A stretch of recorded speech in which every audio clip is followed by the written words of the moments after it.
بسم اللہ الرحمن الرحیم۔ السلام علیکم پاکستان ناظرین، کیسے ہیں آپ؟ ٹھیک ٹھاک ہیں؟ امید کرتا ہوں بالکل ٹھیک ٹھاک ہوں گے اور اپنی خوبصورت سی زندگی اپنے خوبصورت انداز سے گزار رہے ہوں گے۔ ناظرین، جیسا کہ آپ سب جانتے ہیں کہ میں آپ لوگوں کے لیے آج کی شخصیت پروگرام لے کر آیا کرتا ہوں۔ آج میں آپ کو جس شخصیت کا تعارف کروانے جا رہا ہوں وہ کسی تعارف کے محتاج نہیں ہیں۔ پروفیسر ڈاکٹر سید شہد حسین رضوی صاحب ہمارے ساتھ موجود ہیں۔ چند سال قبل اسلامیہ یونیورسٹی بہاولپور سے بطور پروفیسر ہسٹری ریٹائرڈ ہوئے ہیں۔ آپ صدر شعبہ تاریخ تھے۔ آپ نے تقریباً 37 سال یونیورسٹی میں خدمات انجام دی۔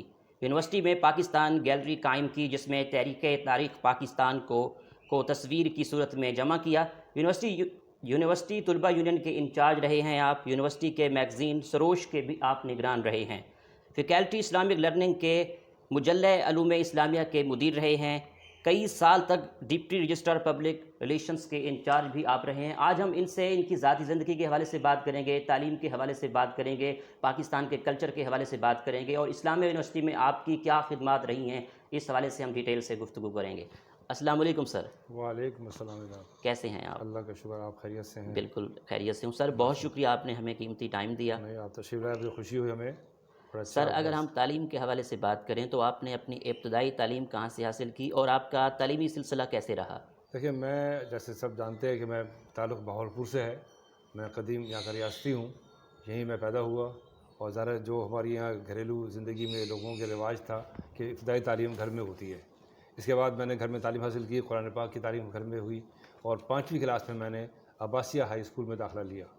میٹرک میں نے عباسیہ ہائی اسکول سے کیا، پھر صادق ایجرٹن کالج یعنی ایس سی کالج میں داخلہ لیا، ایف ایس سی میں نے وہاں سے کی اور اس کے بعد میں نے بی اے بھی ایس سی کالج بہاولپور سے کیا اور پھر میں نے اسلامی یونیورسٹی بہاولپور میں ایم اے تاریخ میں داخلہ لے لیا۔ وہاں سے ایم اے کیا۔ ایم اے کرنے کے فوراً بعد ہی مجھے خوش نصیبی تھی کہ مجھے اپنے ڈپارٹمنٹ میں جاب مل گئی۔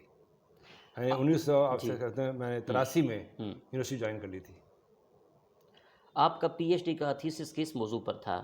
پی ایچ ڈی میں نے ظاہر سے فوراً نہیں کی، 83 میں یونیورسٹی جوائن کیا، پڑھایا کیا، پھر تھوڑا سا اپنا ذہن بنا تو میں نے بہاولپور کا انتخاب کیا کیونکہ بہاولپور سے میری ایک خاص نسبت ہے۔ میں نے جیسے کہا میں بہاولپوری ہوں، میرے اپنے والد کا بہت سارا کام بہاولپور پر ہے۔ یعنی بہاولپور کی تاریخ کو اگر ہم دیکھیں کہ جدید نقطہ نظر سے اگر کسی نے لکھا ہے وہ میرے والد سید شہاب دہلوی تھے۔ تو ظاہر مجھے گھر سے مجھے ملا، یہ حوصلہ ملا اور میں نے بہاولپور کو اپنا موضوع تحقیق بنایا۔ میرا موضوع تھا socio and educational development in Bahawalpur state, یعنی بہاولپور کی ریاست بہاولپور کی تعلیمی اور سماجی تاریخ، ریاست کے قیام سے انضمام تک، یعنی پاکستان میں شمولیت تک۔ یہ میرا موضوع تھا اور مجھے یہ بھی اعزاز حاصل ہے کہ میں وہ خوش نصیب ہوں جس نے بہاولپور پر پہلی پی ایچ ڈی کی۔ اب بہت سے لوگ پی ایچ ڈی کر چکے ہیں، میری پہلی پی ایچ ڈی ہے بہاولپور کے اوپر۔ سر، آپ کی زیر نگرانی میں کتنا طالب علموں نے ایم فل اور پی ایچ ڈی کر چکے ہیں؟ ہمارے یہاں دیکھیں ایم فل وغیرہ شروع ہوا 2002 اور 2003 میں، تو میرے ساتھ کم از کم 100 کے لگ بھگ لوگوں نے ایم فل کے تھیسس کیے ہیں اور 10 لوگ جو ہیں وہ ڈگری لے چکے ہیں پی ایچ ڈی کی، اور ابھی 2-4 لوگ میرے ساتھ کام کر رہے ہیں ابھی تک پی ایچ ڈی کے لوگ جو ہیں۔ سر، اسلامیہ یونیورسٹی آف بہاولپور کے لوگوں کے لیے کیا کردار ادا کر رہی ہے؟ یونیورسٹی کا بڑا کردار ہے۔ دیکھیں بہاولپور، اگر آپ دیکھیں ہماری تاریخ بھی دیکھیں کہ بہاولپور ایک تعلیمی شہر ہے۔ آج سے نہیں، ریاست کے وقت سے یہاں پر تعلیم پر خاص توجہ دی گئی ہے۔ یہاں آپ دیکھیں، اگر آپ کچھ ڈیٹیں ملائیں کہ ہم ہندوستان میں بات کرتے ہیں علی گڑھ کی، سر سید احمد خان کی، کہ انہوں نے مسلمانوں کی تعلیم کے لیے کام کیے، تو بہت ساری ڈیٹیں ہمیں ملتی ہیں۔ 1886 میں ایسے کالج بن رہے، یہی دور ہے جب اپنے سر سید احمد خان جو ہے وہ اپنے علی گڑھ میں یونیورسٹی بنا رہے ہیں، کالج بنا رہے ہیں۔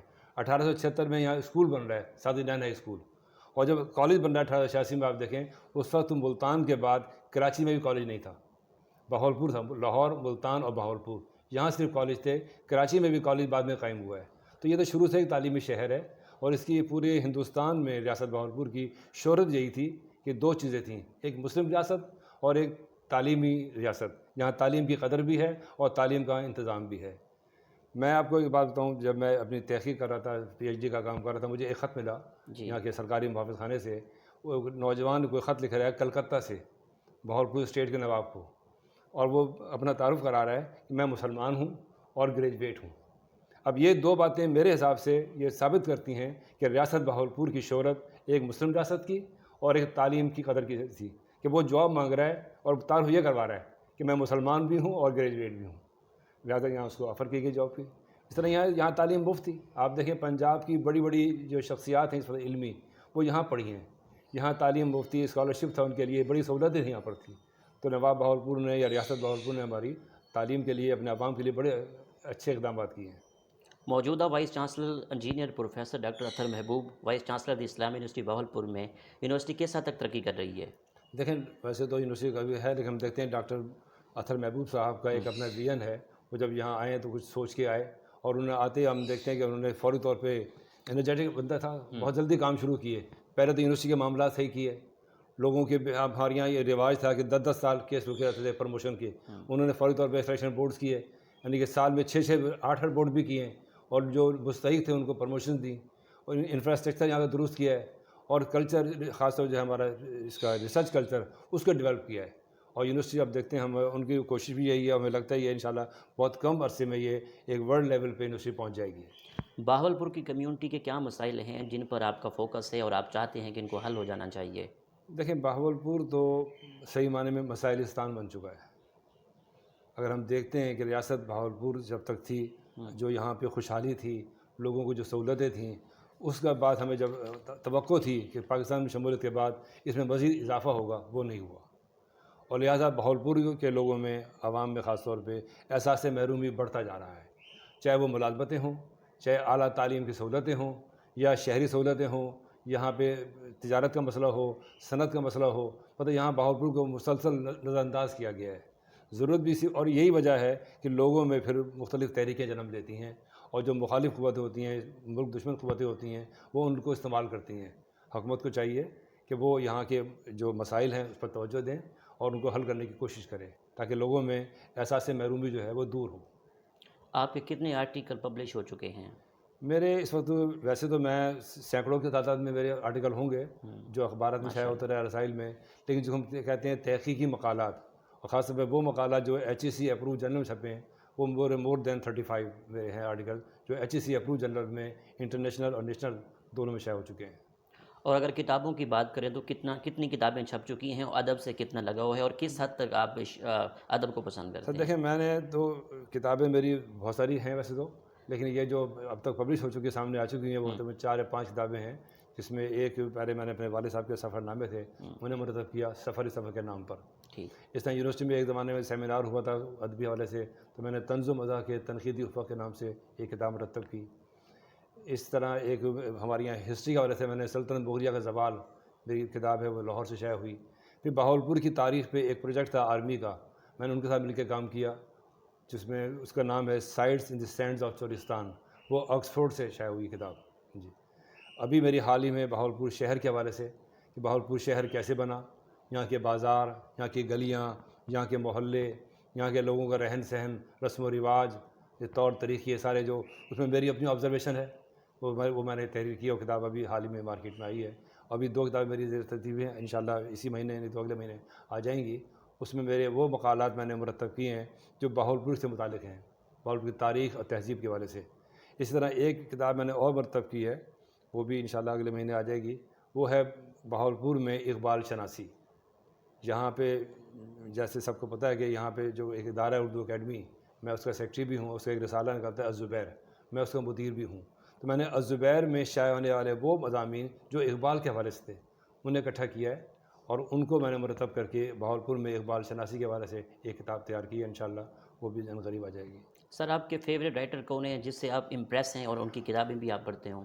سر دیکھیں میرے تو فیوریٹ رائٹر ڈفرینٹ ہیں بہت سارے, کہیں پہ ادب آ جاتا ہے, کہیں پہ تاریخ آ جاتی ہے, کہیں پہ کلچر آ جاتا ہے.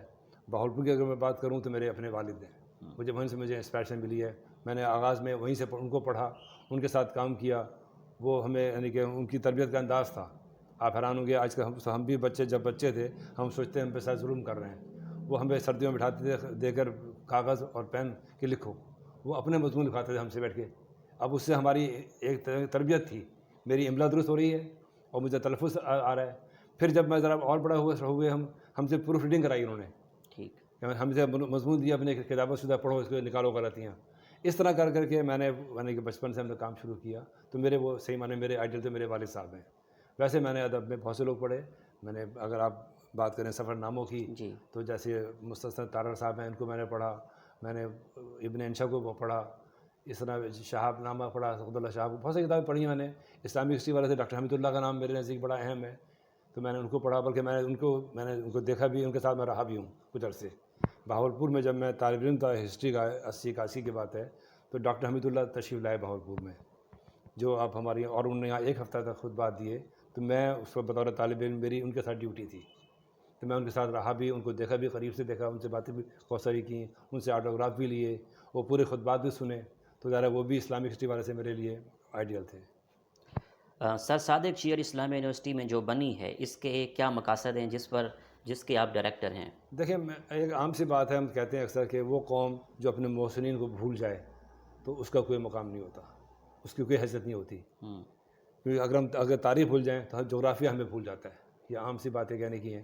تو ظاہر ہے اب قائد اعظم کے دوستوں میں سے نواب سر صادق احمد خان خامس عباسی کا بڑا نام ہے. ریاست بہاولپور میں نے پہلے بھی عرض کیا کہ آپ دیکھیں، یہ پاکستان بننے سے پہلے بھی ایک منی پاکستان تھا، چھوٹا پاکستان تھا. جس وجہ سے ہم مسلمانان ہند نے پاکستان کا مطالبہ کیا، وہ ساری باتیں بہاولپور ریاست میں موجود تھیں. آپ حیران ہوں گے، یہ ریاست آزاد ریاست کے ہونے کے ساتھ ساتھ ایک مسلم ریاست بھی موجود تھی. یہاں آپ دیکھیے کہ آج بھی اگر آپ جائیں ابھی حج پر تو گورنمنٹ آپ کو چھٹی دینی پڑتی ہے. یہاں پہ جو حج پہ جاتا تھا وہ آن ڈیوٹی ہوتا تھا، اس کو چھٹی ملتی تھی، لیکن جیسے اسٹیشن لیو ہوتی ہے نا ویسے ملتی تھی. جب بیٹھتا تھا اعتکاف میں، اس کے لیے بھی یہی رعایت تھی. اس طرح وہاں ہمارے حاجیوں کے لیے رہائش کے لیے مدینہ مکہ میں باقاعدہ رباطیں یعنی عمارتیں موجود تھیں. یہاں مسلم قوانین تھے، ہندو بھی تھے یہاں پر، لیکن یہاں ہم دیکھتے ہیں رمضان میں ہندو بھی مسلمانوں کے ان جذبات کا احترام کرتے تھے.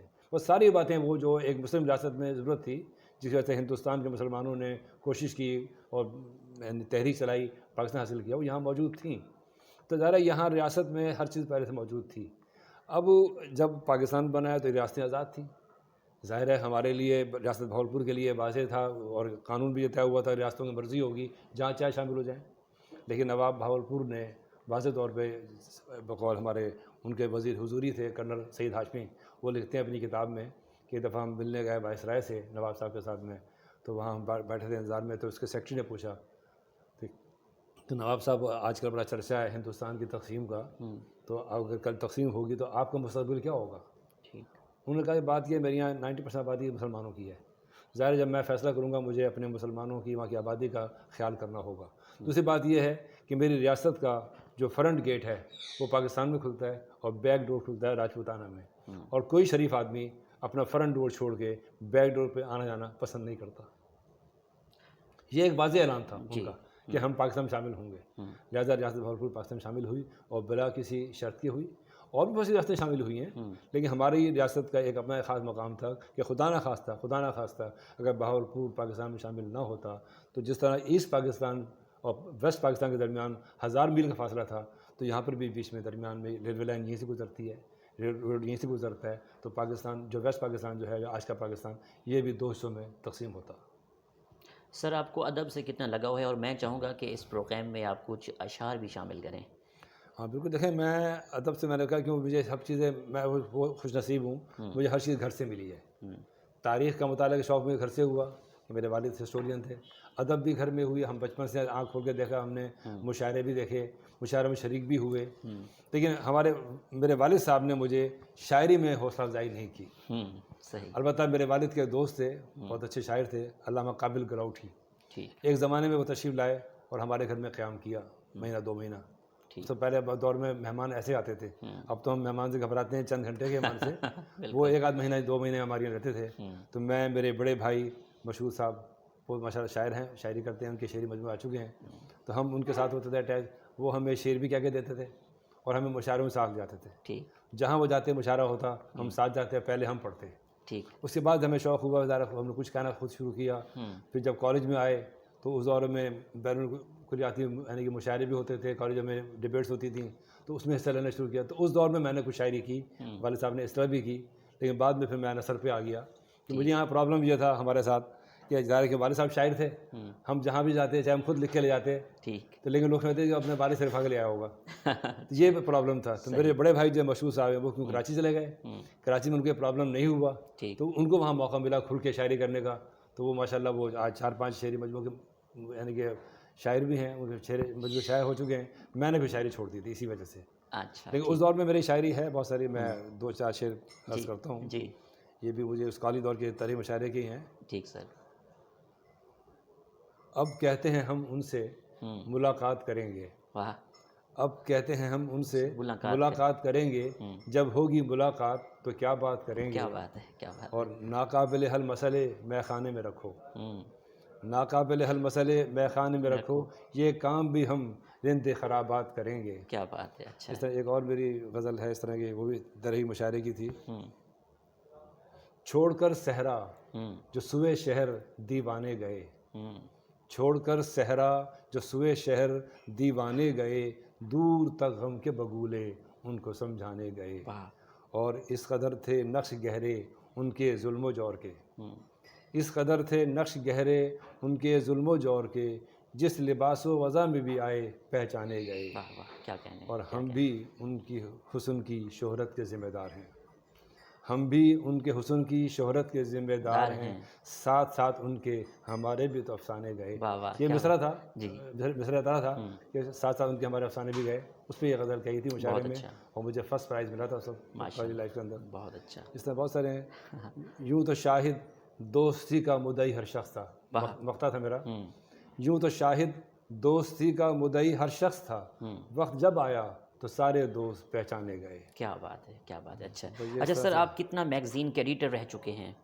دیکھیے میں نے عرض کیا کہ میں شروع سے کام رہا. الہام میرے گھر کا پرچہ تھا، تو اسٹوڈنٹ لائف میں ہی میں نے الہام کو سنبھال لیا تھا. والد صاحب نے ٹوٹلی میرے حوالے کر دیا تھا. شروع میں وہ اداریہ لیتے تھے، بعد میں انہوں نے اداریہ چھوڑ دیا تھا، میرے ذمہ تھا ٹوٹلی. اور میرے ہی ایک رجحان تھا میرا تھوڑا سا دین کی طرف، تو الہام کو سیاست سے ہم نے دین کی طرف چینج کیا. تو الہام ایک دینی، سیاسی اور سماجی پرچہ بن گیا. پھر جب میں یونیورسٹی جاب میں آیا ہوں تو یونیورسٹی کا جو مجلہ تھا طلباء کا، سروش نام سے میگزین، میں اس کا ایڈیٹر انچارج رہا ہوں. اور یہ میں غالباً 2005 تک میں اس کا انچارج رہا ہوں. اس کے بعد یہ شائع ہوا ہی نہیں. یعنی 88 میں یونین بنی ہے، 88 میں تو میں اسٹوڈنٹ یونین تھا، میں اس کا بھی انچارج رہا ہوں. اور یونیورسٹی کے طلباء کا میگزین تھا سروش، اس کا بھی انچارج رہا. اور میری ادارت میں سمجھیں، میری نگرانی میں وہ شمارے شائع ہوتے رہے. پھر الہام میں نے شائع کیا کرتا رہا. اور والد صاحب کے انتقال کے بعد ایک ہمارے یہاں ادارہ ہے اردو اکیڈمی کے نام سے، والد صاحب اس کے سیکرٹری تھے، اس کے مدیر، اور اس کا رسالہ الزبیر اس کے مدیر تھے. تو مجھے ان کا پھر سیکرٹری بنا دیا گیا، اور میں ہی پھر اس کے مدیر بن گیا. تو آپ دیکھیں 90 سے 2021 آ گیا ہے، 31 سال ہو گئے ہیں مجھے. میں اس کے الزبیر جو مجلہ ہے اس کا مدیر بھی ہوں، اور اردو اکیڈمی کا سیکرٹری بھی ہوں.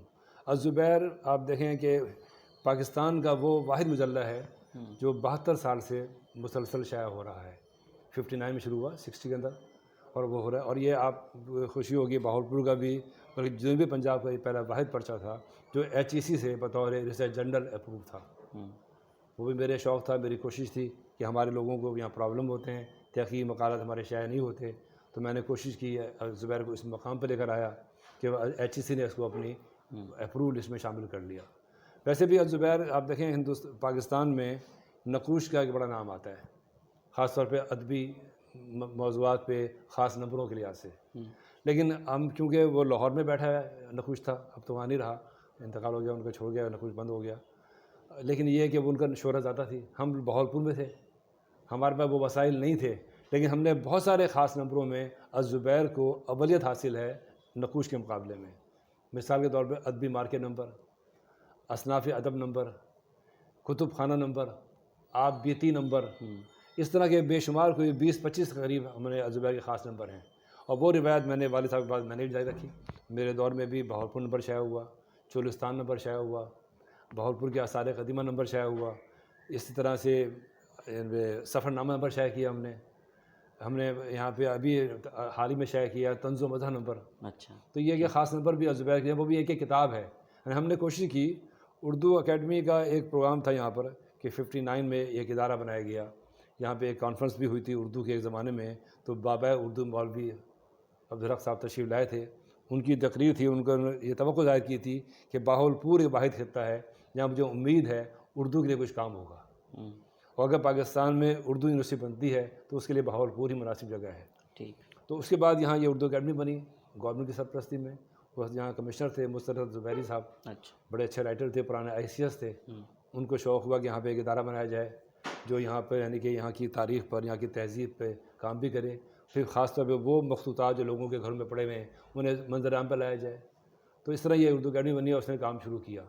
اس وقت کے جسٹس تھے ہائی کورٹ ویسٹ پاکستان کے رستم کیانی، بڑا نام گزرا ہے، وہ تشریف لائے، انہوں نے اس کا افتتاح کیا اور اس نے اردو اکیڈمی کا آغاز ہوا.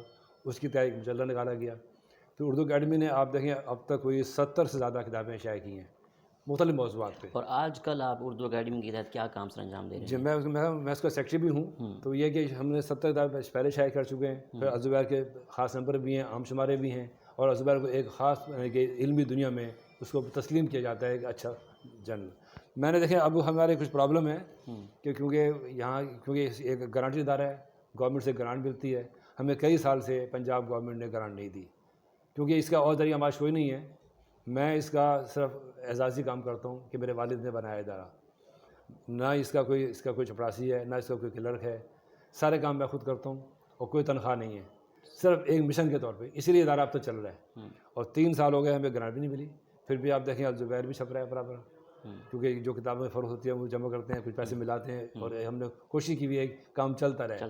ہماری کوشش یہ ہے اردو اکیڈمی کے زیر تمام جو ہم نے کام کیا خاص طور پہ، باقی کام تو جنرل کیے. ہم نے بہاولپور کا جو آپ کہہ سکتے ہیں کلاسیکل ادب تھا، کلاسک تھا یہاں کا، یعنی کہ ہمارا سرائکی کی شاعری، سرائکی کے ادب، اس کو ہم نے اردو میں کنورٹ کر کے اس طبقے کو، پاکستان کے لوگوں کو جو سرائکی نہیں جانتے ان کو ہم نے متعارف کروایا کہ یہاں کا کلچر یہ ہے، یہاں کا ادب یہ ہے، یہاں کی شاعری. جیسے خواجہ غلام فرید ہیں، آپ کو دیوان فرید مشہور ہے، ہم نے اسے شائع کیا. پہلے شائع ہو چکا تھا نواز الدین، ہم نے اس کو ری پرنٹ کیا. پہلے 82 میں کیا والد صاحب نے، پھر جب میں بنا اس کا سیکرٹری تو میں نے بھی اس کو پھر 94 95 میں بہت شاندار ڈیلکس ایڈیشن ہم نے شائع کیا. اسی کو اس کی فلمیں بنا کے چینج نہیں کیا، بڑا سائز کر کے. اور اس کو پھر لوگوں نے، رائٹر جو ہمارے بڑے نقاد تھے انہوں نے اس کو کہا کہ ادب کا تاج محل ہے. ڈان نے ایک کالم لکھا، اس نے کہا اس کو کہ یہ لگتا ہے یہ دیوان فرید نہیں ہے، یہ ادب کا تاج محل ہے. اس طرح ہم نے خواجہ غلام فرید کے اور بہت سے کام، ان کا اردو کلام سامنے لے کر آئے. ٹھیک. پھر یہاں پہ سیف الملوک یہاں کی بڑی مثنوی ہے، اس کو ہم نے شائع کیا ترجمے کے ساتھ.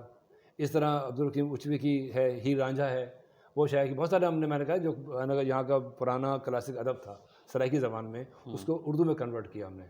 اور اس کو ہم نے اس طبقے کو جو لوگ اردو جانتے ہیں سرائکی نہیں جانتے، وہاں تک یہاں کا پیغام، یہاں کا علم ادب پہنچا. تو یہ اردو اکیڈمی کا خاص ایک ہے، ہم کوشش کر رہے ہیں اور کام کر رہے ہیں ریگولر. سر ایک اچھا لکھاری بننے کے لیے طلباء کو کیا کام کرنا چاہیے؟ دیکھیں جو سب سے اہم بات ہے جو آج ہمارے یہاں میں محسوس کرتا ہوں طلباء میں، نوجوانوں میں خاص طور پہ، وہ کمی ہے مطالعے کی. ہم پڑھتے نہیں ہیں، اور خاص طور پہ اب معذرت کے ساتھ جو سوشل میڈیا نے جب سے یہ سلسلہ آیا ہے تو پڑھنا بالکل ختم ہو گیا ہے. اب تو طلباء بھی دیکھیں اسائنمنٹ بنانے کے لیے وہ لیپ ٹاپ کو لے کے بیٹھتے ہیں اور انٹرنیٹ کے ذریعے چیزیں نکال کے اپنی اسائنمنٹیں بنا لیتے ہیں. ہم جب پڑھتے تھے ہم کتابیں شروع کراتے تھے، کتابیں پڑھتے تھے، اس میں نوٹس بناتے تھے، پھر بیٹھ کے کوئی اسائنمنٹ تیار کرتے تھے. تو یہ ہے کہ اب اگر آپ نے لکھنا ہے، چاہے وہ شاعری ہے، چاہے آپ نے نثر لکھنا ہے، اگر آپ افسانہ نگار بننا چاہتے ہیں اچھا، تو آپ جب تک 50-100 افسانے نہیں پڑھیں گے، ڈفرینٹ افسانے نگار کو نہیں پڑھیں گے تو آپ کو سمجھ میں نہیں آئے گا. یہی شاعری کا بھی ہے، جب تک آپ شاعری نہیں پڑھیں گے یا اور مطالعہ نہیں کریں گے تو آپ کو خیالات کیسے ملیں گے، نہیں مضامین کیسے ملیں گے. دیکھنا ادیب کے لیے تاریخ کا جاننا، کلچر کا جاننا بڑا ضروری ہے. اگر آپ ناول لکھ رہے ہیں تو ظاہر ہے اس میں آپ صرف کسی عشق کا کہانی نہیں لکھیں گے، اس وقت کی تہذیب، وہاں کا کلچر، سب چیزیں آئیں گی نا. تو وہ کیسے آئیں گی؟ آپ کا جب مطالعہ ہوگا، آپ نے تاریخ پڑھی ہوگی. تو ادیب کے لیے تاریخ کا پڑھنا، کلچر کا پڑھنا بہت ضروری ہے.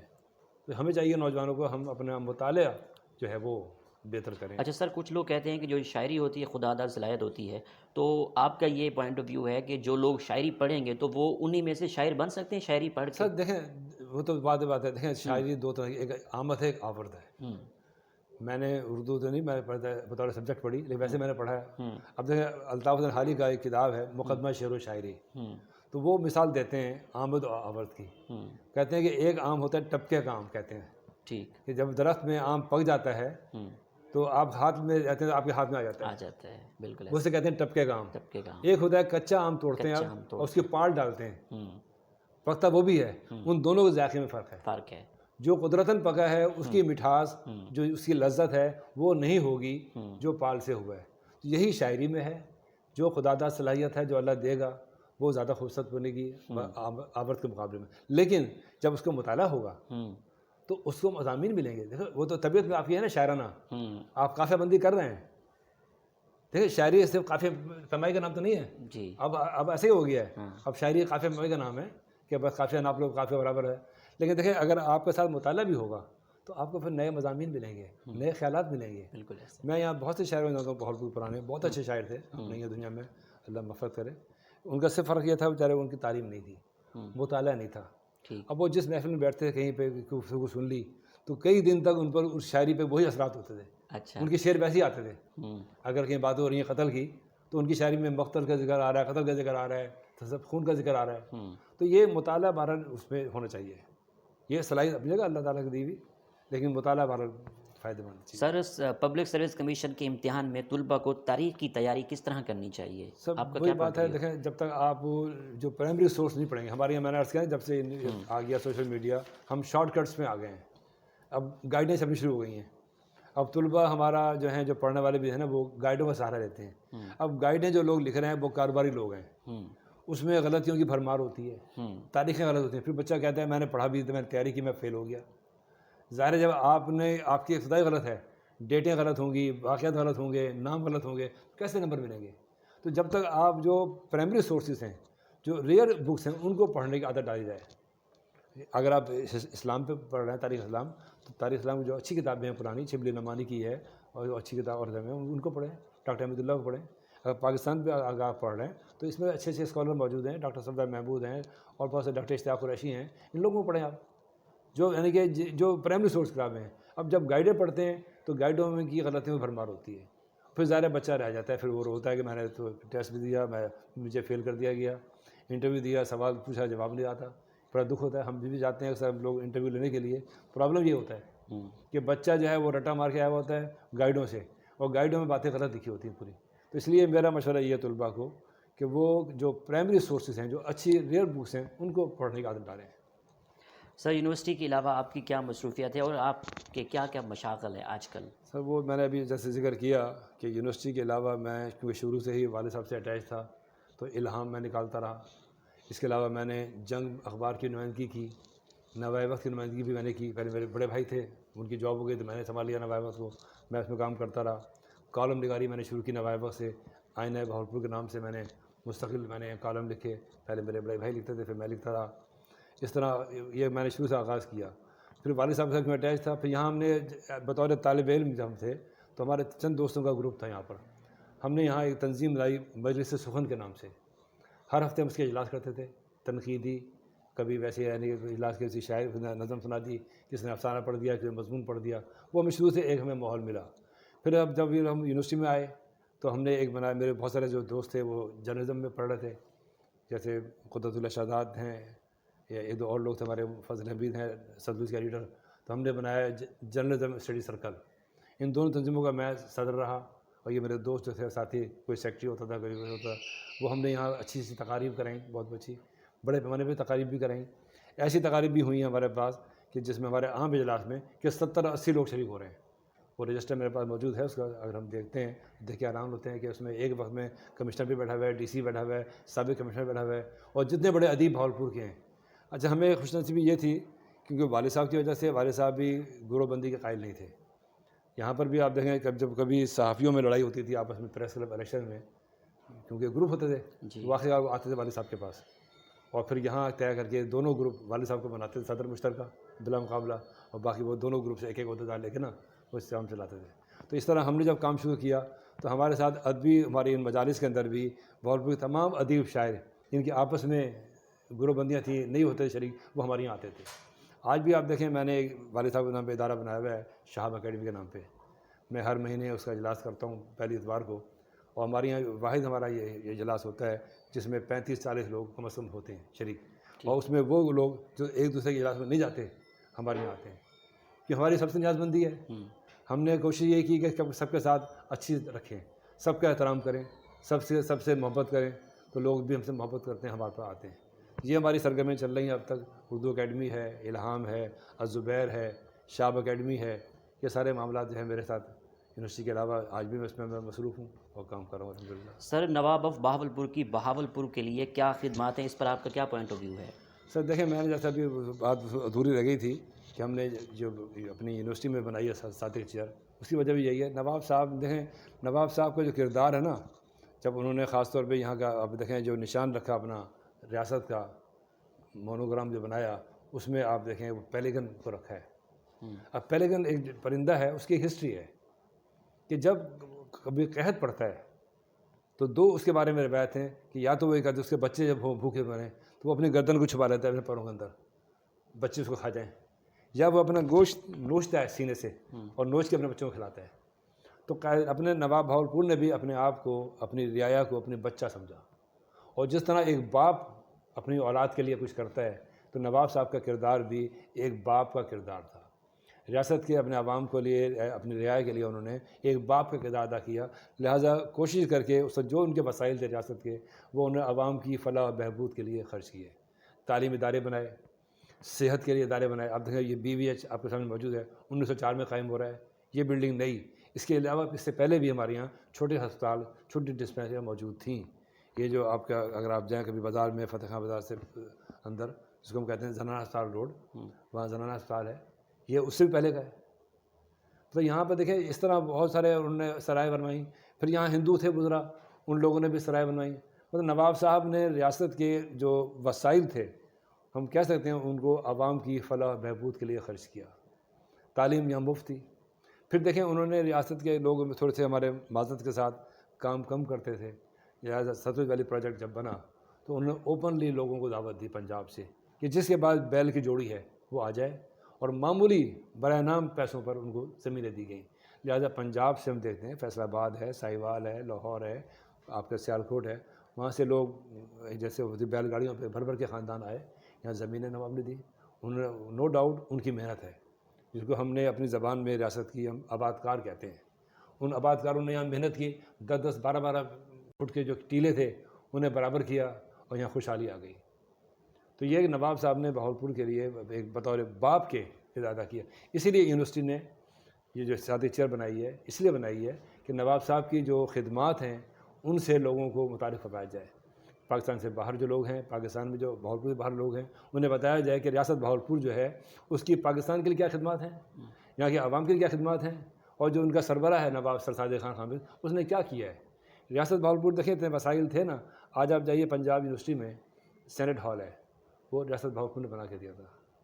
HSN میں جائیے، پورا ایک بلاک بہاولپور نواب نے بنا کے دیا. مسجد وہاں بنی ہوئی ہے. آپ کے اسلامی کالج پشاور ہو، اس کو فنڈ دے رہے ہیں. آپ کا علی گڑھ ہے، دیوبند ہے، انجمن حمایت اسلام ہے. کون سے ایسے بڑے ادارے ہیں جن کو نواب بہاولپور نے ریاست کی طرف سے مالی مدد نہیں کی؟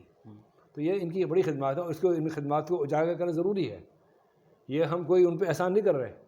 یہ میں سمجھتا ہوں کہ اگر ہم نے چیئر بنائی ہے یا بہاولپور ہم کرتے ہیں، یہ ہمارا فرض بنتا ہے کہ ہم اپنے محسنوں کو یاد کریں، لوگوں کو بتائیں، کہ نوجوانوں کو خاص طور پہ بتائیں بھائی یہ آپ کے محسنین ہیں جن کی وجہ سے آج ہم سکھ کا سانس لے رہے ہیں. آج ہم جب قائد اعظم بات کرتے ہیں علامہ اقبال کی، یہ کہتے ہیں نا کہ ان کی کوششوں سے پاکستان بنا، اور آج ہم عزت کی زندگی گزار رہے ہیں. تو اس میں ہمارے نواب بہاولپور بھی شامل ہیں، ان کی بھی خدمات شامل ہیں. انہوں نے بھی اتنا ہی کنٹریبیوٹ کیا ہے جس طرح قائد اعظم نے کیا، علامہ اقبال نے کیا، اور اکابرین جو کر رہے ہیں. لہٰذا ان کی خدمات سے نئی نسل کو آگاہ کرنا بہت ضروری ہے. بہاولپور صوبہ بننا چاہیے یا نہیں، اس پر آپ کا کیا خیال ہے؟ دیکھیں بہاولپور صوبہ بننا چاہیے، کیونکہ یہ کوئی احسان نہیں ہوگا. یہ صوبہ بننا نہیں ہے، یہ معذرت ہے، صوبہ بحال کرنا ہے. بحال کرنا ہے. ہمارا مطالبہ یہ رہا ہے ہمیشہ سے بہاولپور کا کہ بہاولپور کی صوبائی حیثیت کی بحالی ہے. بننا اور چیز ہے، سرائیکی صوبہ بننا چاہیے. آپ کا جیسے وہاں پہ بات ہو رہی ہے، کیا نام ہے، پشاور سائڈ پہ وہاں پہ بات ہوتی ہے صوبے بنے، سندھ کو تقسیم کریں، بنائیں. ہماری تو بحالی ہے. ہماری تو بہاولپور ریاست کی پاکستان بننے کے وقت یہ جو معاہدہ ہوا تھا اس میں یہ بات طے ہوئی تھی کہ بہاولپور کی جو پوزیشن ہے وہ اور ریاستوں سے مختلف ہوگی. لہٰذا جو پہلا آئین ہمارا معطل ہو گیا 56 والا، اس میں یہ بات آ رہی تھی کہ اس کی حیثیت صوبائی ہوگی، 5واں صوبہ یہ ہوگا. لیکن ظاہر وہ آئین آگے ختم ہو گیا، نہ بن سکا آگے. پھر لوگوں نے زیادتی کی، ورنہ یہ ہمارے یہاں تو دیکھیں پوزیشن تھی. ہمارا اپنا وزیر اعلیٰ تھا، ہمارا اپنا ہائی کورٹ تھا، سارا ہمارا وہ سسٹم موجود تھا جو ریاست ایک صوبے کا ہوتا ہے. تو اس کو صوبے کی بحالی ہے ہماری، بننا نہیں ہے، اور ضروری ہے. اور یہ بہاولپور کی ہم نے پہلے بات کی تھی آپ سے بہاولپور کی محرومیوں کا، تو محرومیوں کا اظہار اسی طرح ہو سکتا ہے کہ آپ بہاولپور صوبے کو اس کی حیثیت دیں، اور ویسے بھی دیکھیں اگر آپ اوور آل دیکھیں پاکستان میں تو پتہ نہیں ہمیں سیاستدانوں کو کیا پرابلم ہے، کیوں صوبے انڈیا میں کتنے صوبے ہیں؟ دیکھیں آپ انتظامی لحاظ سے بنا دیں صوبے. اگر آپ کو یاد ہو کہ غالباً یہاں پہ ہوتے تھے کیا نام ہے اسمبلی، اس کے کیا نام ہے بھٹو دور میں اسمبلی کے ممبر تھے انصاری، ظفر احمد انصاری صاحب، ان کی قیادت میں ایک کمیشن بنایا گیا تھا یہی اسی حوالے سے، صوبوں کے حوالے سے. تو انہوں نے تجویز دی تھی کہ ہر ڈویژن کو صوبہ بنا دیا جائے انتظامی لحاظ سے. بڑا اچھی تجویز تھی، اس سے لوگوں کے مسائل حل ہو جائیں گے یہاں پہ. جس طرح آپ دیکھیں مشرف دور میں ڈسٹرکٹ گورنمنٹ کا تصور سامنے آیا تھا تو بہت سے مسائل حل ہوتے تھے. تو لہٰذا یہ پتہ ہے ہم سیاستدانوں کو کیا پرابلم ہے کہ ہر کہتے ہیں میں وہ ہے نا ارتکاز اختیار کہ سب کے اوپر میرا اختیار ہو، یہ ختم ہونا چاہیے. اب یہ اختیارات کو تقسیم کریں، آگے بانٹیں تو مسائل بھی حل ہوں گے، لوگ بھی خوشحال رہیں گے. سر پاکستان کے نظام تعلیم پر آپ کا کیا خیال ہے؟ اس میں کیا اصلاحات ہونی چاہیے؟ سر ہماری یہ دیکھیں بدنصیبی یہی ہے کہ ہر حکومت جب آتی ہے وہ پچھلی پالیسیز کو ختم کر کے نئی پالیسی عطا کرتی ہے. آج تک ہم پاکستان میں ایک تعلیمی پالیسی کو بھی رائج نہیں کر سکے. ہمارے یہاں کئی نظام چل رہے ہیں، کئی سسٹم چل رہے ہیں. کہیں ہمارے یہاں پرائیویٹ اسکولوں کا اور نظام ہے، کہیں آپ کے یہاں انگلش ہے، کہیں اردو ہے، آپ کے اسکول چل رہے ہیں. اس طرح نصاب بھی مختلف چل رہے ہیں. اب جو آپ کے باہر کے اسکول ہیں جیسے آپ ویکن آفر اسکول، ان کے اور نصاب ہیں. جو پاکستانی اسکول ہیں چاہے انگلش میڈیم بھی اسکول ہیں ان کے اور نصاب ہیں. تو ضرورت یہ ہے کہ آپ یکساں نصاب تعلیم رائج کیا جائے. اور میں تو سمجھتا ہوں میرے اس کے علاوہ بھی ایک اہم بات ہے کہ جو پرائمری تعلیم ہے وہ ہر جگہ مادری زبان میں ہونی چاہیے. بچہ جتنی جلدی مادری زبان میں کچھ چیز حاصل کر سکتا ہے وہ انگریزی یا اردو میں نہیں کر سکتا. تو چھوٹی تعلیم جو ہے بچوں کی پرائمری تعلیم وہ مادری زبان میں ہو اور اس کے بعد پورے ملک میں یکساں نظام تعلیم رائج کیا جائے. پاکستان میں ریسرچ کلچر کو کس طرح بہتر کر سکتے ہیں؟ وہ بھی یہی اسی طرح ہی ہے کہ آپ سب کو معیار ایک بنا دیں. ہمارے یہاں دیکھیں مسئلہ یہ ہے کہ ہمارے یہاں ریسرچ تو ہم پڑھتے ہی نہیں. ریسرچ کرتے ضرور ہیں لیکن ٹھیک ہے ریسرچ کرنے کی چیز ہے مانتا ہوں میں، لیکن بات یہ ہمارے یہاں شروع سے ریسرچ کلچر اڈاپٹ کیا ہی نہیں گیا. ہمارے یہاں چوری کو چوری نہیں سمجھا جاتا. یہ بڑا پرابلم یہ بھی ہو گیا آج کل کہ لوگ 4 کتابیں سامنے رکھتے ہیں، ایک کتاب لکھ لیتے ہیں. یہی حال آج کل مقالات کا تھیسس کا ہو گیا ہے، چاہے وہ ایم فل کا ہو، ایم اے کا ہو، پی ایچ ڈی کا ہو. ہم مکھی پہ مکھی مار رہے ہیں کیونکہ پڑھنا جب تک آپ پڑھیں گے نہیں آپ تحقیق نہیں کر سکتے. جب تحقیق نہیں کریں گے آپ تجزیہ کیسے کریں گے؟ تو نیا تھیسس تو ڈیولپ ہو نہیں رہا. ہمارے یہاں نیا تھیسس دیکھیں، تھیسس نیا تھیسس نئی بات کی جائے، ہم نئی بات نہیں کر رہے ہیں. میں ہسٹری کا طالب علم ہوں. اب ہسٹری اتنے طالب جو لوگ تھیسس کر رہے ہیں، پی ایچ ڈی کر رہے ہیں، وہ نئی بات کیا لا رہے ہیں؟ وہ پرانی باتوں کو دوبارہ پیش کر رہے ہیں. بالکل. تو یہ تو وہی ہو گیا شراب پرانی ہے اور آپ نے جام نیا لے لیا آپ نے. تو یہ کہ اس کو ہمیں کلچر کو بنانا ہوگا. اس کے لیے ضرورت یہ ایسی ہے کوئی ایسا یونیورسٹی لیولز پر پورے پاکستان میں کنسورشیم بنایا جائے، ایک ادارہ بنایا جائے، تمام یونیورسٹیز کے اساتذہ جو ماہرین ہیں ان پر مشتمل ہو اور وہ کوئی ایک ایسا اڈاپٹ کریں، کوئی لائن بنائیں کہ لوگ مل کر اس پہ کام کریں اور کوئی معیار مقرر کیا جائے کیا ہونا چاہیے. سر ہم ٹریول کے حوالے سے بات کریں تو ٹریول کرنا آپ کو کتنا پسند ہے؟ ٹریولنگ تو دیکھیں سفر وسیلہ ظفر ہے ہاں کہا گیا ہے، لیکن سفر ایک نقطے سے سفر بھی آتا ہے. یہ بھی ہے، دونوں باتیں ہیں. تو اگر خوشگوار سفر ہے تو وسیلہ ظفر ہے، اور خدا اگر خراب سفر ہے وہ نقطہ لگا کے تو وہ تو جو موت کا سفر ہے، سفر جو حالت ہوتی ہے وہ بھی ہے.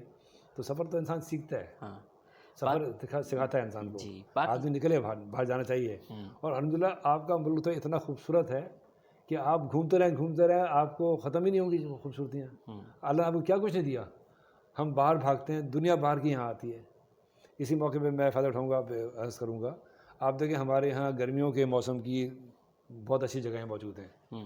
پورا آپ کا جو ہے علاقہ جو ہے کے پی کے کا سارا لوگ دنیا آتی ہے. سردیوں کے لیے آپ کے یہاں کوئی نہیں ہے ایسا تفریح مقام، کوئی نہیں ہے نا. مطلب برف پڑی ہوتی ہے، وہ ہے ہمارے پاس. ہم نے ڈیولپ نہیں کیا. ہمارا جو خطہ ہے بہاولپور چولستان، اگر اس کو گورنمنٹ توجہ دے یا ہمارے یہاں کے جو رئیس لوگ ہیں نواب وہ توجہ دیں تو یہ بہت اچھی یہاں پر تفریح کا دنیا کے لیے، دنیا کے جو ٹورسٹ ہیں وہ یہاں آ سکتے ہیں. دیکھیں سائبیریا کا پرندہ اڑ کے یہاں آتا ہے نا سردیوں میں. بالکل. جب ایک پرندہ سائبیریا کا اڑ کے یہاں آپ کے یہاں آ سکتا ہے سردی میں تو کیا وہاں کے آپ کے ٹورسٹ نہیں آئیں گے؟ آ سکتے ہیں. صرف یہ اس کو ڈیولپ کرنا ہے. ہمارے پاس اللہ نے دیا یہ قلعے موجود ہیں. آپ دیکھیں سرحد پار یہی قلعے وہاں پر راجستھان میں، انڈیا ان کو استعمال کر رہے ہیں. وہاں ٹورسٹ آتے ہیں, وہاں پہ آپ مین داخلے کا ٹکٹ اور ہے, اندر ہر کمرے کا الگ ٹکٹ ہے, ہر کمرے کو انہوں نے ڈفرینٹ انداز میں سجایا ہوا ہے, لوگ دیکھتے ہیں, ہم بھی کر سکتے ہیں. ہمارے پاس کوئی کھیلوں کی چین ہے, کوئی 32 یا 36 قلعے ہمارے پاس ہیں, فورٹ آباد سے سعد آباد تک, ہم انہوں نے ان کو تباہ کر دیا. پھر پورا دیکھیں فورٹ قلعہ پورا چورستان موجود ہے, ہم اس کو ڈیولپ کریں. ابھی جیپ ریلی شروع ہوئی ہے تو کتنا فرق پڑا ہے, لوگ آ رہے ہیں نا, بالکل لوگ تعارف ہو رہا ہے لوگوں کا. پھر دیکھیں وہاں کے لوگوں کو روزگار ملے گا, ایون ہمارا بہاولپور, رحیم یار خان, خانپور, ان سب علاقوں کو روزگار ملے گا. جب ٹورسٹ آئیں گے تو یہاں کی مارکیٹیں آباد ہوں گی, یہاں کا کلچر ڈیولپ ہوگا, یہاں کے لوگوں کو روزگار ملے گا. تو یہ کہ اگر یہ توجہ دی جائے تو ہمارے یہاں تو یہ سردیوں کے لیے بہترین جگہ ہے. آپ کو پاکستان کے کون کون سے شہر اچھے لگتے ہیں؟ دیکھیں میرا تو پاکستان سے محبت ہے, میں سارے شہروں کو پسند کرتا ہوں, لیکن سب سے زیادہ بہاولپور. میں کراچی جاتا ہوں, لاہور جاتا ہوں, اسلام آباد جاتا ہوں, دنیا کے اپنے پاکستان کے تمام ملک پھرا ہوں, شہر پھرا ہوں, چاہے پشاور کا ہے, کوئٹہ ہے, سب جگہ کی الحمد للہ. میں ہر جگہ جا سکتا ہوں, مہینہ 2 مہینہ رہ سکتا ہوں. مستقل اگر مجھے کوئی کہہ رہنے کو تو میں بہاولپور کے علاوہ کہیں نہیں رہ سکتا. مجھے بہاولپور سے عشق, میری جنم بھومی بھی ہے ادھر ہے, اپنی مادر گیتی سے سب کو محبت ہوتی ہے. اور دیکھیں جو سکون, جو محبت بہاولپور میں ملے گی آپ کو, وہ کہیں نہیں ملے گی. میں نے اپنی کتاب میں ذکر بھی کیا ہے کہ بہاولپور کے بارے میں دیکھیں, بہاولپور شہر آباد ہوا تھا ایک مجذوب فقیر کی دعا سے. اللہ والے حضرت ملوک شاہ صاحب, ان کے نام پہ قبرستان آباد ہے. اور نواب کو یہ پریشانی تھی نا, شہر تو میں نے بنا دیا, اب لوگ آباد نہیں ہو رہے. بہاولپور شہر جب میں کتاب میری پڑھیں آپ دیکھیں گے تو اس نے یہ کیا کہ ہمیں گورنر ملتان کے قریب کوئی شہر آباد کیا جائے تاکہ اس سے رابطہ رہ سکے. تو یہ شہری جگہ پسند کی گئی. پرانا ایک قلعہ تھا کسی کا رئیس کا, اس کے محل کے کھنڈرات پہ بنایا گیا شہر. 4 دیواری بن گئی, دروازے بن گئے, اندر انہوں نے بازار بنا دیے 4-5, اور اس میں محرابیں بنا دیں دکانوں کے لیے, پیچھے پلاٹ دیے خالی, آگے دکان بناؤ, پیچھے گھر بناؤ. لوگ پھر بھی آباد نہیں ہو رہے تھے. تو پھر انہوں نے دعا کرائی. وہ راستے میں جب جاتے تھے احمدپور آتے تھے تو ملوک شاہ جو قبرستان ہے اس کا نام تھا بستی مسیطاں والا. یہ تو نام اب پڑ گیا نا, مانا وہ بستی تھی بستی مسیطاں والی, کہ اس قبرستان میں آج بھی دیکھیں 15-20 مسجدیں ہیں, اس سے اور مسجدیں ہوں گی. تو ان سے دعا کرائی, انہوں نے پانی دیا پڑھ کے, جو شہر کی مسجد میں ڈال دو اور لوگوں میں پلاؤ. لہٰذا اس پانی کی تاثیر ہے, لوگ آہستہ آہستہ آباد ہوتے گئے. آج بھی آپ دیکھیں, خاص طور پہ آپ کی بیوروکریسی, وہ اپنی 35-40 سال کی نوکری میں 10-20 شہر پھرتے ہیں نا لوگ, 2 سال 3 سال رہتے ہیں. اب وہ 20 شہر اپنے پاکستان کے پھرتے ہیں, بہاولپور کو نہیں بھولتے.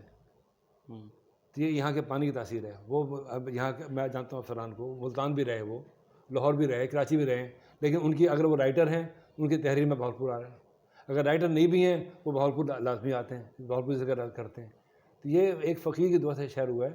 ہمارا پرامن شہر ہے, محبت والا شہر ہے, لوگوں میں بھی محبت ہیں, لوگ نفرتیں نہیں کرتے, یہاں کوئی تعصب نہیں ہے. آپ دیکھیں بہاولپور میں پنجابی, سرائکی, سندھی, بلوچی, اردو بولنا سب لوگ رہتے ہیں نا, آپس میں رشتہ داریاں بھی ہیں, محبتیں بھی ہیں. کبھی یہاں خدا نہ خواستہ آپ دیکھیں بہاولپور ریاست کے اندر پاکستان بننے کے بعد اس سے پہلے کبھی کوئی لسانی فساد نہیں ہوا. ایون ہمارے یہاں مذہبی فساد بھی نہیں ہوئے.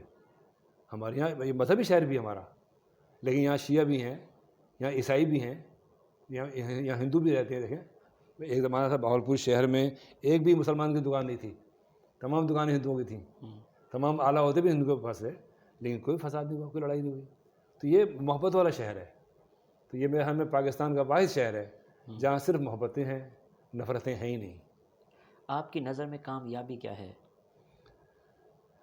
کامیابی محبت کا نام ہے میرے خیال میں. اگر آپ لوگوں سے محبت کرتے ہیں تو آپ کامیاب ہیں. آپ کی اس کامیابی کے سفر میں ماشاء اللہ آپ کامیاب رہے ہیں, تو دوستوں کا, اساتذہ کا کتنا ساتھ رہا؟ میرے ساتھ دیکھیں میں تو اپنے آپ کو ہر لحاظ سے سمجھتا ہوں خوش نصیب. میرے والدین, میرے دوست, میرے عزیز و قارب, میرے اساتذہ, سب نے مجھ سے محبت کی ہے. میں بلکہ نکمہ ہوں محبت کرنے میں, میں ان کو وہ رسپانس نہیں دیتا.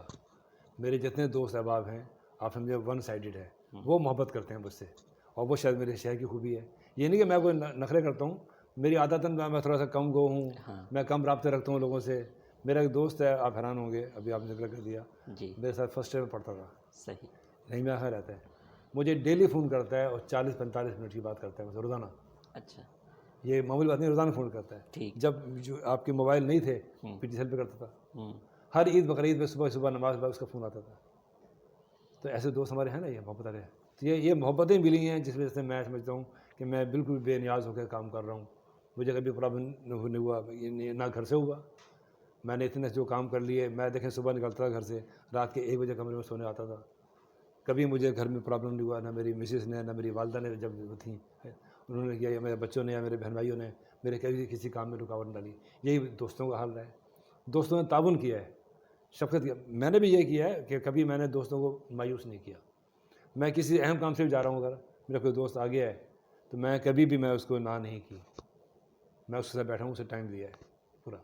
اور یہ میرے والد کی نصیحت تھی، جب آپ کے گھر کو چل کر آئے تو کبھی اس کو ملنے سے انکار نہ کرنا.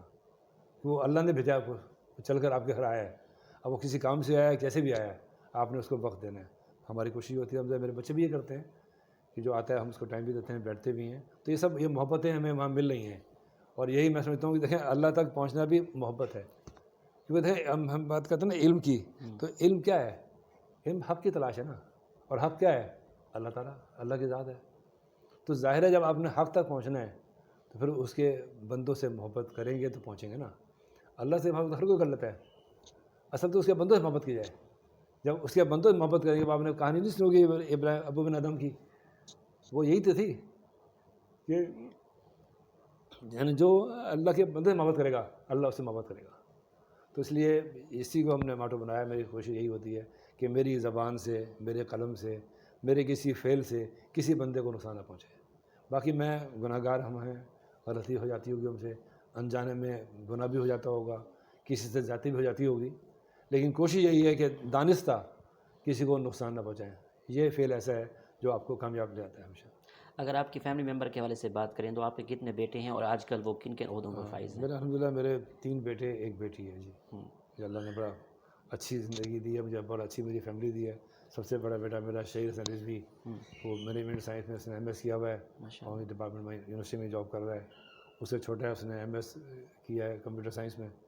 ساتھ وہ 2 سال چائنا لگا کر آیا ہے. چائنا لینگویج ایک پروجیکٹ تھا گورنمنٹ کا، اسکالرشپ پہ کیا تھا. وہ بھی یہاں پر بھی پارٹ ٹائم پڑھا بھی رہا ہے یونیورسٹی میں اور بھی جاب کر رہا ہے. سب سے چھوٹا جو ہے وہ ایڈمیشن لیا اس نے ابھی BS میں. بیٹی نے MA انگلش BS انگلش کیا تھا، اب MPhil کر رہی ہے. الحمدللہ اللہ کا شکر ہے، بہت اچھی میری فیملی ہے. میں سمجھتا ہوں کہ میں لکی ہوں اس معاملے میں کہ میں خوشگوار لائف. میری مسز ہے، میری پڑھی لکھی ہے، MA ہے، لیکن اس نے نوکری نہیں کی، بچوں کو پڑھایا. میرے بچوں کی جتنی تعلیم ہے، جتنی تربیت ہے، اس میں میرا کوئی کردار نہیں ہے، میری مسز کا ہے. میں جیسا بندہ جو کبھی اخبار نویس بھی ہے، رسالہ کا ایڈیٹر بھی ہے، یونیورسٹی میں بھی کام کر رہا ہے. میں نے یونیورسٹی میں دیکھا کام ایسے بھی کیا، میں رات کو 11 بجے بھی آیا ہوں. جشن فرید ہوا ہے، سارے کام میں کر رہا ہوں. یعنی میں شعبہ سرائکی بندہ نہیں تھا. تمام کانفرنس میں یونیورسٹی کے میں ہر چیز میں آگے میں ہوتا تھا. میں الحمدللہ یونیورسٹی میں جتنا بھی کام پبلیکیشن کا تھا نا جی میرے دور تک، چاہے وہ بادشاہ سے تقریریں ہوں، چاہے کانفرنس میں بروشر چھپ رہے ہوں، چاہے کوئی ہسٹری بن رہی ہو، صاحب میں کرتا تھا. آج بھی یونیورسٹی میں جتنے لوگ یعنی کہ وہ مضامین چھپ رہے ہیں لوگوں کے یونیورسٹی کے بارے میں، اس کی جو ہسٹری ہوتی ہے وہ میری ہوتی ہے ساری لکھی ہوئی. تو یہ کہ میں نے تو گھر میں رہا ہی نہیں اس معاملات میں. تو میری مسز نے اپنی تعلیم کو اپنے اس کو بچوں میں صرف کیا، انہوں نے بچوں کو پڑھایا بھی، بچوں کی اسکولنگ بھی کی، سب کچھ کیا. تو یہ میری خوش نصیبی ہے کہ مجھے پرابلم نہیں ہوا کبھی اس طرح کا. سر آپ ہسٹری کے استاد ہیں، آخر میں تاریخ کے طلباء کو کیا پیغام دیں گے آپ؟ دیکھیں تاریخ جو ہے نا وہ محض بادشاہوں کے عروج یا زوال کی داستان نہیں ہے، قصے کہانی نہیں ہے. تاریخ جو ہے ایک تہذیب اور تمدن کا نام ہے، اس کا مطالعہ کا نام ہے. تو تاریخ کو ہم اس طرح پڑھنا چاہیے. ہم سمجھتے ہیں کہ سن یاد کر لو، بادشاہ کب پیدا ہوا کب مرا. یہ تو ہر بندہ پیدا ہوتا ہے جو مرتا بھی ہے، یہ کوئی نئی بات تو نہیں ہے. ہم نے دیکھنا ہے کہ فلاں نے کیا کیا، اور وہ جو کیا اس نے غلط، وہ کیوں غلط کیا. تو یہ ہے تاریخ نا، کیوں ہوا، کیسے ہوا، اور اس کے رزلٹس کیا ہیں، اس سے ہم سیکھتے ہیں. جو بات کریں تاریخ سکھاتی ہے، وہ جب ہی سکھائے گی نا جب تاریخ کو اس طرح پڑھوں گا کہ یہ فلاں واقعہ کیسے ہوا اور اس نے یہ غلطی کیوں کی، اس سے پہلے غلطیاں کہاں ہوئیں. تو اس سے تاریخ تو آپ کو سکھاتی ہے. تو اس کو اس انداز میں اگر پڑھا جائے گا تو تاریخ تو آپ سے اچھا کوئی رہبر کوئی رہنما ہے ہی نہیں. بہت شکریہ آپ کا، آپ نے ہمیں قیمتی ٹائم دیا اور ہمیں سننے والوں کو بہت کچھ سیکھنے کو ملے گا. اللہ آپ کو زندگی کے ہر موڑ پر کامیابی عطا. آپ کو بہت شکریہ، آپ نے تشریف لایا ہمارے پاس اور مجھے بولنے کا موقع ملا. جی تو ناظرین، آپ نے آج کی شخصیت پروگرام سنا. اسی کے ساتھ اپنے میزبان احمد محمود کو اجازت دیجیے. اللہ حافظ. اللہ نگہبان. پاکستان زندہ باد.